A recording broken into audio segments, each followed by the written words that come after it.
प्रश्न आया कि अंतर्राष्ट्रीय पर्यावरण दिवस कब मनाया जाता है?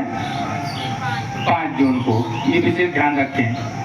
अंतर्राष्ट्रीय पर्यावरण दिवस 5 जून को मनाया जाता है। और इसका उद्देश्य क्या था, क्यों मनाया जाता है? पर्यावरण के विषय में समस्त जन जन को इसकी जागरूकता बढ़ाना, क्योंकि जब तक किसी कार्य को करने के लिए हम लोग आगे नहीं आएंगे तो वो कार्य अच्छा नहीं होता है। एक सामूहिक रूप से सबको आगे आना होगा। और इसको 1972 में इसकी शुरुआत कब हुई थी? 1972 में संयुक्त राष्ट्र से इसकी शुरुआत हुई थी। इसकी जो मेजबानी की थी संयुक्त राष्ट्र से हुई थी और एक बहुत बड़ी विशाल संगोष्ठी की गई थी, आम सभा की गई थी। बहुत से लोग इसमें सम्मिलित हुए थे, क्योंकि पर्यावरण एक तरह का जहर बनता चला जा रहा है। इसको इस गोष्ठी को जब प्रारंभ किया गया था तो 5 जून से लेकर के 16 जून तक चली थी। 5 जून से 16 जून तक। कब? 1972 में। कहाँ पर? संयुक्त राष्ट्र संघ के। इसमें से जब इसमें समूह जुड़ा, लोग जुड़े, तो उसमें पर्यावरण के विषय में चर्चा की गई। और चर्चा यही थी कि सबसे इम्पोर्टेंट जीवन के लिए पेड़ पौधे हैं और पेड़ पौधों का हम लोग अपनी आवश्यकताओं के लिए, अपने लाभ के लिए, अपने निजी स्वार्थ के लिए पेड़ पौधों को काटते जा रहे हैं। लेकिन पेड़ पौधों का, नए पेड़ पौधों का लगाना नहीं हो रहा है। वहीं पर ये पर्यावरण दूषित हो रहा है। अच्छा, जब वृक्ष नहीं होंगे तो ऑक्सीजन कहाँ से मिलेगी? ऑक्सीजन तो हम लोग को वृक्ष से ही मिलती है ना। और लकड़ी, ईंधन भी पेड़ पौधों से ही मिलता है ना। फल भी पेड़ पौधों से मिलते हैं। अगर इनको हम लगाएंगे नहीं और काटते चले जाएंगे और आवश्यकता सबकी है तो पूर्ति कहाँ से होगी? तो अपना पर्यावरण गड़बड़ाता है। इसी में इससे एक पर्सनल व्यक्ति को नुकसान नहीं है, सबको नुकसान है। जन से और धन से और स्वास्थ्य से सभी हानियां इससे उत्पन्न होती हैं। जब यहाँ पर संयुक्त राष्ट्र में 1972 में इसकी आम जन नागरिकों को प्रदूषण के समस्या से अवगत कराने का निश्चय लिया गया, क्योंकि प्रदूषण स्वास्थ्य के लिए हानिकारक होता है और वो हानियां ऐसी आ गई कि तरह तरह की बीमारियां मिल रही हैं। और उन बीमारियों को सुधारने के लिए और सोचने में काफी वक्त लग जाता है, जब तक बहुत ज्यादा जन की हानि हो जाती है। उस नए नए रोग उत्पन्न हो रहे हैं, तो नए नए रोगों को पैदा करने में तो हम लोग का हाथ नहीं होता है, ये हमारी करनी होती है। हम लोग जब पर्यावरण के साथ खिलवाड़ करेंगे और प्रदूषण फैलाएंगे तो नए नए रोग उत्पन्न होते हैं और तब खामियाजा हम ही लोगों को भुगतना पड़ता है। तो इस जमाने अपने देश की जो तत्कालीन प्रधानमंत्री थी श्रीमती इंदिरा गांधी जी, उस सभा में वो मौजूद थी, क्योंकि हमारा भारत देश सभ्यता और संस्कृति में अग्रणी रहा है। और ऐसे समय होते हैं तो अपने देश के जो शीर्ष नेता होते हैं, पीएम, उनको बुलाए जाते हैं।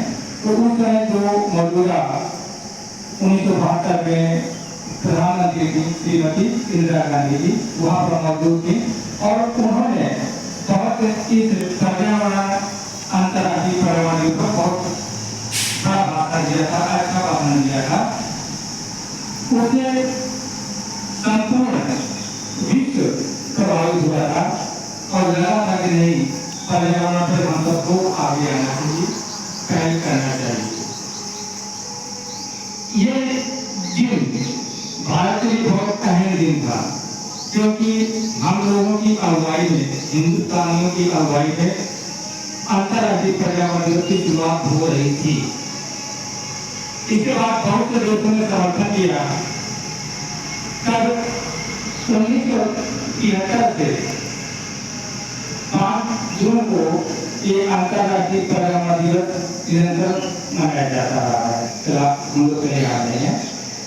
और हर वर्ष पर्यावरण बनाने की एक थीम होती है, उद्देश्य, कि अगर इस वर्ष हम ये अंतर्राष्ट्रीय पर्यावरण दिवस मना रहे हैं तो उसका उद्देश्य क्या है। तो जब पहला जो अंतर्राष्ट्रीय पर्यावरण दिवस मनाया गया था, उसकी थीम थी धरती विषय। पहले अंतर्राष्ट्रीय पर्यावरण दिवस की थीम क्या थी? धरती विषय, यानी धरती को हम लोग कैसे सुरक्षित रखें। ऐसा नहीं कि ये समस्या अपने भारत में ही होती हो, सब जगह होती है।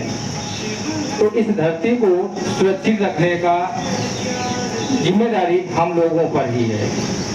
लेकिन जो अभी 2025 में मनाया गया अंतर्राष्ट्रीय पर्यावरण दिवस, इसकी थीम थी प्लास्टिक प्रदूषण को हटाना। प्लास्टिक प्रदूषण को हटाना, ये 2025 की थीम है। अब प्रश्न आता है, प्लास्टिक प्रदूषण को हटाया कैसे जाए? इसके दोषी हम ही लोग हैं। कंपनियां तो प्लास्टिक पॉलीथीन का निर्माण करती है, प्लास्टिक के गिलास बनाती है, प्लास्टिक की बोतलें बनाती हैं, प्लास्टिक की और थर्माकोल की थाली भी आती है जब हम लोग पार्टी में शादी ब्याह में खाते हैं। सब चीज प्लास्टिक का हो गया। बैठने के लिए जो तिरपाल पॉलीथीन, ये भी पॉलीथीन प्लास्टिक की। यानी प्लास्टिक का हम लोग लगभग 90% उपयोग करते हैं। जो भोज्य पदार्थ आते हैं वो भी प्लास्टिक में पैक होके जाते हैं। प्लास्टिक के डिब्बे हो गए, पॉलीथीन हो गई, तो ये हानिकारक है। उसमें जब हम लोग कुछ भी यूज करते हैं तो प्लास्टिक का कुछ ना कुछ अंश हमारे शरीर में जाता है। कुछ तो पॉलीथीन ऐसे तो जिसमें चिकनाई होती है, कुछ लेयर केमिकल लगा होता है। अगर गौर करें, प्लास्टिक में चिकनाहट होती है तो वो लेयर हमारे शरीर पे ना खाएं। अगर हम टच करते हैं तो हमारे त्वचा के द्वारा वो केमिकल शरीर में पहुंचते हैं। जब अगर आप नई पॉलीथीन खरीदें, उसमें कुछ न कुछ चिपचिपाहट या चिकनाहट होती है, वो तत्व तो जाता है त्वचा के माध्यम शरीर पे ही। तो इस वर्ष की थीम थी कि प्लास्टिक प्रदूषण को हटाना, और इसका उपयोग हम लोग कुछ कम कर सकते हैं। जैसे हम लोग सब्जियां लेने जाते हैं मार्केट पे, तो जब मार्केट में सब्जियां लेने जाते हैं तो उस समय हर सामग्री अलग अलग पॉलीथीन में पैक कराते हैं। आलू अलग हो गई, मटर अलग हो गया, प्याज अलग हो गई, तो बहुत सी पॉलीथीन हमारे घर पे पहुंचती है। और जब घर में पहुंचती है तो कहीं ना कहीं उसको हम फेंकते हैं, तो प्रदूषण हुआ। यानी जो थीम थी पहले कि धरती विषय, तो पॉलीथीन कहाँ फेंकेंगे? धरती में फेंकेंगे, वो नीचे दबेगी, खेतों में जाएगी। जब खेत में हम लोग फसल बोएंगे, बीज बोएंगे, अगर वो बीज पॉलीथीन में पड़ गया तो अंकुरित होगा ही नहीं। तो हर तरह से नुकसान हम लोगों का ही है। और इसका हम कम कैसे कर सकते हैं उपयोग? हम लोग कपड़े का झोला यूज करें। परमानेंट अगर हम मार्केट में निकले, बाहर निकले, तो कपड़े का झोला रखें। कपड़े के झोले में सब्जी लाएं, इसके बाद उन सब्जियों को धुल लें, और धुलने के बाद उस झोले को भी धुल लें तो शुद्धता भी बनी रहेगी।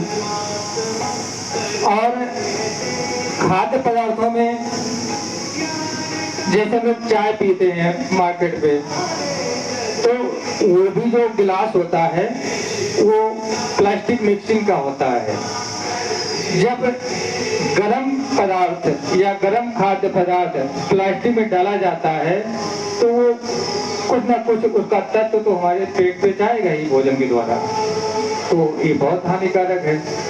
इसके लिए अगर हम जैसे कहीं टूर में जाते हैं, यात्रा में जाते हैं, घूमने जाते हैं, तब भी अपने साथ कांच की बोतल या स्टील की बोतल, बहुत सी अच्छी बोतलें आने लगी हैं, तांबे की बोतल ले लें, और अब तो बांस की बोतल बन के आ रही है, बांस की बोतल ले लें, उसका पानी पिए। विद्यालय में जाते हैं तो भी यही प्रयोग करें, क्योंकि विद्यालय में हम लोग करते क्या है, जब लंच ले जाते हैं तो लंच बॉक्स होता है वो भी प्लास्टिक का होता है, तो थोड़ा सा पैसा बढ़ा दें। अगर लंच बॉक्स 25 रुपए का मिल रहा है तो वो ज़्यादा 70-80 रुपए का मिलेगा, स्टील का ले लें या तांबे का ले लें। इस तरह से हम लोग अपने स्वास्थ्य के साथ कुछ अच्छाइयाँ कर सकते हैं, ऐसे दैनिक दिनचर्या में जो सामग्री होती है उनको बचा करके। पानी की बोतल अपने साथ रखें। मार्केट में जो हम पानी बोतल लेते हैं, पता नहीं कितने साल की रखी हुई है, कितने महीने की बनी हुई रखी है, वो पानी पीते हैं तो हानिकारक तो होगा ही। तो अपने साथ मार्केट जाएं तो क्या करें, कपड़े का झोला लेके जाएं। और इसके बाद और अगर आप वास्तव में पर्यावरण के प्रेमी हैं तो थोड़ा और बदलाव करें, जैसे भोजन की बर्बादी। कहते हैं कि भोजन की बर्बादी तो होना ही नहीं चाहिए, भोजन उतना ही लें थाली पे जितना आप खा सकें। इसके बाद जल की बर्बादी। जल की बर्बादी मतलब समरसेबल लगा हुआ है, आप उपयोग करके लीजिए कि आपके ऊपर टंकी लगी हुई है, टंकी भर जाती है, चलती रहती है, ये गलत बात है। और हम लोग जानवरों से तो जब स्नान कराते हैं जानवरों को तो कंटिन्यू चलता रहता है, जबकि 2 या 3 बाल्टी में जानवरों को आप स्नान कर सकते हैं। इसके बाद जब कोई वाहन की धुलाई करते हैं, जैसे बाइक है, मोटर कार है, उसकी धुलाई करते हैं, अगर धुलाई करते हैं तो लगभग 2-3 ड्रम पानी बेकार जाता है। तो इस प्रकार से हम जल संरक्षण कहते हैं इसको, क्योंकि पानी हमारी धरोहर संपदा है, इस पानी को बचाना है, क्योंकि प्रति वर्ष वाटर लेवल डाउन होता चला जा रहा है। तो पानी की बचत करें और भोजन की बचत करें, और ग्लोबल वार्मिंग हो रही है, इसको भी बचाना है हम लोग। ठीक, हम लोग खूब प्लास्टिक का यूज कर रहे हैं, प्लास्टिक का यूज करते हैं तो कहीं ना कहीं कूड़े करकट में कोई ना कोई आग लगा देता है। जब आग लगाई जाती है तो वो प्लास्टिक पॉलीथीन जलती है, तो जो उससे जो गैस निकलती है, जो उसका धुआं निकलता है, वो ऊपर वायुमंडल में जाता है, और वायुमंडल में वही ओजोन छिद्र बढ़ रहा है, ओजोन में जो है वो छिद्र बढ़ता चला जा रहा है। क्यों? इसी पर्यावरण के दूषित होने पर ओजोन छिद्र बड़ा होता जाएगा।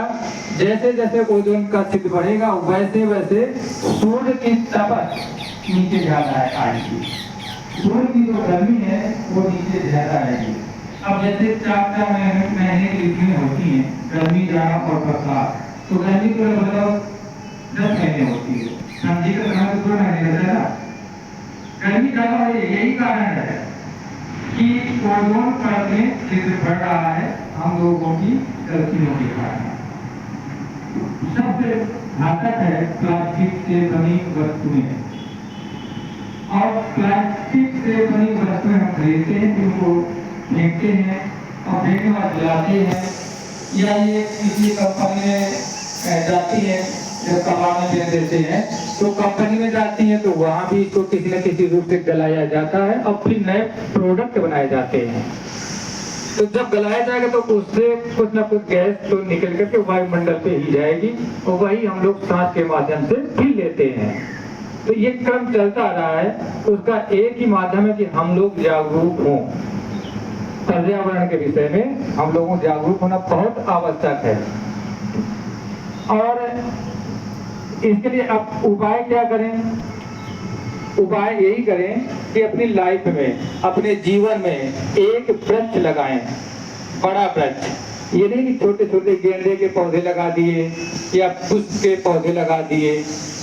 बड़े वृक्ष जैसे आम है, नीम है, बबूल है, बरगद है, पीपल है, ऐसे बड़े वृक्ष लगाएं। बड़े वृक्ष ही हमको ऑक्सीजन ज्यादा देते हैं। सबसे ज्यादा ऑक्सीजन कौन सा वृक्ष देता है?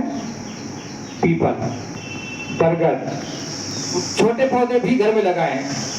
तुलसी, ये भी 100% और 24 घंटे ही आपको ऑक्सीजन प्रदान करती है।